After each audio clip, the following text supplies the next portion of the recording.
Hello, this is Mikey Bizan, and I'm going to be talking about the projects I worked on this year. What I worked on this year basically was animation, which is what I work on every year. More specifically, every month I've been doing animated loops. Over the years, I've built up about 850 loops. And this year in particular, I think we did about 160. And these are basically monthly packs that I post on Patreon of about 9 to 10 or so loops that people can use in their music videos and live streams and performances. And these seamless animations are kind of like Lego blocks where they can be stacked and morphed around and edited in ways to where you can build up a tapestry of visuals.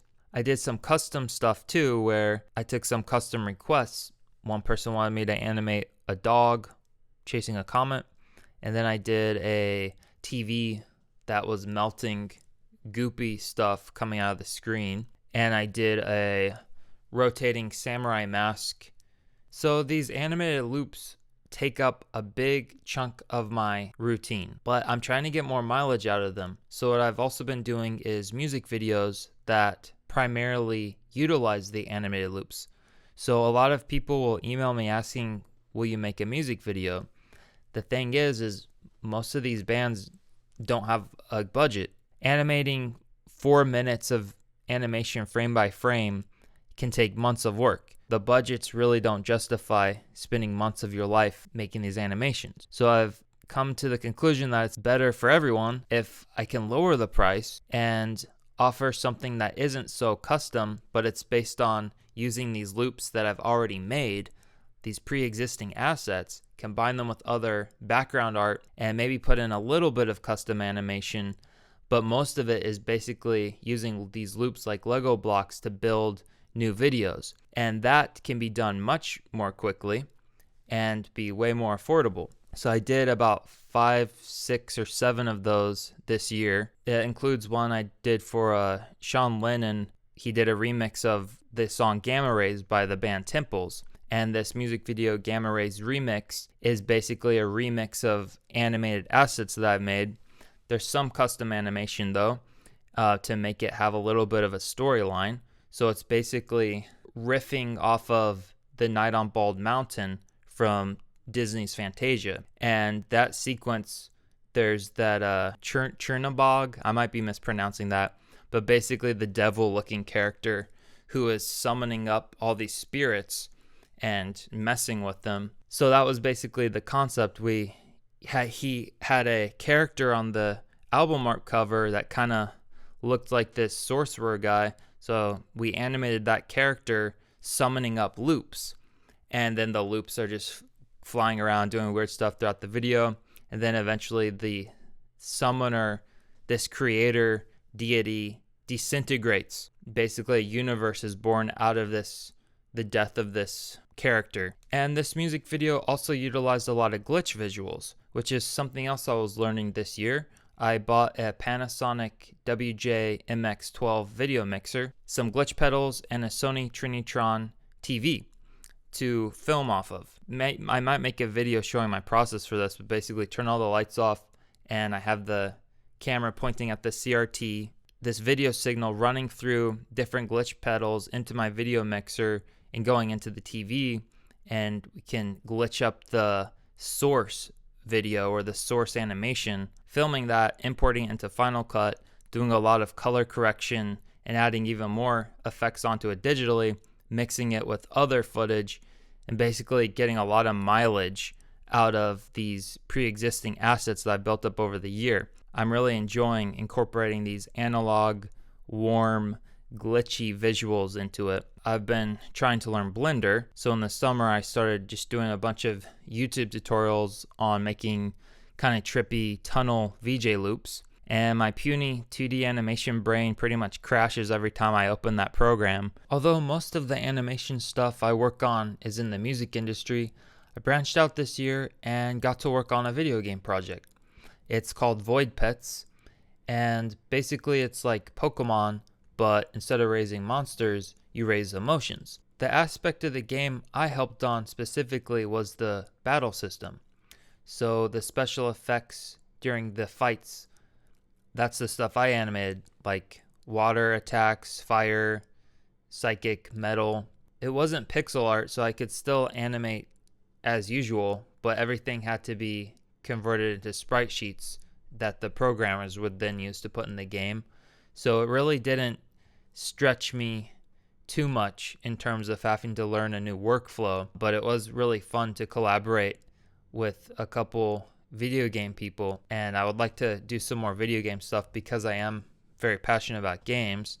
Although I don't have a whole lot of time to play them, I think they're super creative, and I especially like the more cartoony and colorful type of games. I also remastered some solo albums that I made years ago, and I'm posting them on my music channel. I mean, it's still very lo-fi, but I just wanted to tweak out some of the low-end rumble and unpleasant harshness on some of the songs, just make it a little more listenable. And I've been consuming a lot more movies this year. I usually watch like maybe 1 or 2 movies a month, but I watched about 80 movies this year, and I'll put it up on screen so you can see. A lot of them were things that I grew up with, I was nostalgic for, just rewatching it with my adult mind. Some of the stuff I've never seen before, and a lot of them were shown to me by Brittany, my partner animator who helps on most of my projects. I visited her twice this year, once in March and once in October. She showed me 1 to 2 movies every day, so we watched like 30 movies together. And we even got to do some nature hikes around the mountain, and we went to a river state park place, and I drove on the interstate, which I hate doing. I rented a rental car for the first time ever and had to watch some YouTube tutorials on how to turn it on because the key didn't even have a key that you plug in. Anyways, it's a whole other story, but I finally figured it out. And we got to the river trail. It's this giant trail, but we ended up just taking pictures and videoing the river for like 3 hours straight. So we kind of got hyper focusing just on the water, and then we were like, oh yeah, we should try to walk. She took like 1,400 pictures because we kind of get caught on hyper focusing on certain things, but it was mostly, to be out in nature, but also mostly to get animation reference. So we're going to use all this water footage and possibly glitch it up or do some rotoscoping, just make things out of it. And part of the reason I've been watching a lot of movies is I am enjoying reading about filmmaking. I've been reading books about script writing and video editing, and I'm taking that mindset, and as I'm watching shows and films, I'm kind of looking at it not just as an audience, but trying to put my mind in the editors and the filmmakers and the storyboarders, reverse engineering how did they make this sequence, why does it work, why are they choosing this shot angle, just trying to really think critically about the media I'm consuming. And like, I'm sure everyone's heard TV rots your brain, but I don't agree with that at all, because TV doesn't mean anything. It's like saying books rot your brain, as if all books are created equal. All TV shows are not created equal either. It's like it depends on the content you're watching or reading, and also, are you engaged with it actively or are you just passively consuming it? There are ways to watch a show where even if it's a bad show, you're learning from negative example. So yes, like if all I did all day was watch TV, then that wouldn't be beneficial. But I guess what I'm trying to say is people who make creative work for a living often feel guilty consuming creative work because you feel like, oh, I should be making stuff. And really it should be a ratio where you should be also consuming stuff, because that puts more ideas in the idea bank that you can later draw from. And the more stuff you can put in your head, the more pieces of culture that you can draw from, you can combine things and twist them around. And there's a lot of theories on how creativity even works. But one of the common ones is that you're essentially making something new out of pre-existing ideas, but you're tweaking them and putting your own spin on it.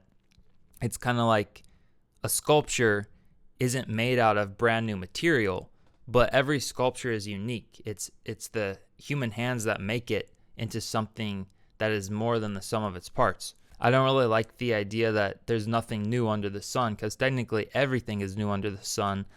There's nothing that's identical under the sun. Like every single day is different. The atoms in your body are different. Your cells are dying and being remade, and everything is in a constant state of growth and decay, and that includes ideas. Finding the balance between consuming ideas and producing them, it is a dance, it's a song, it's not something to be pushing against. So that's something I've been really focusing on this year, is finding that harmony between putting ideas in my head and then putting stuff out and staying inspired. And a lot of times the process actually will produce ideas that you could have never thought of if you were just sitting there thinking. Sometimes it's the tactile nature of moving things around and seeing a line being drawn, and then you start to see things coming out of it. That's just how I approach the process, but everyone's process is unique. And that's all I have to say about that for now. So I will see you next year, and thank you so much for following my work. I want to give a huge thank you to all of my Patreon supporters, and a special big thank you to these top Patreon supporters: Bryce Morneau, Joe Berea, Carlos Cervantes, Dead Deezy, and King Leo Picasso. Thank you so much, everybody. If you'd like to join Patreon, you can join Patreon and get animated loops every month to use in your videos, live streams, VJ sets, Spotify canvases, and much more. Thank you so much for watching.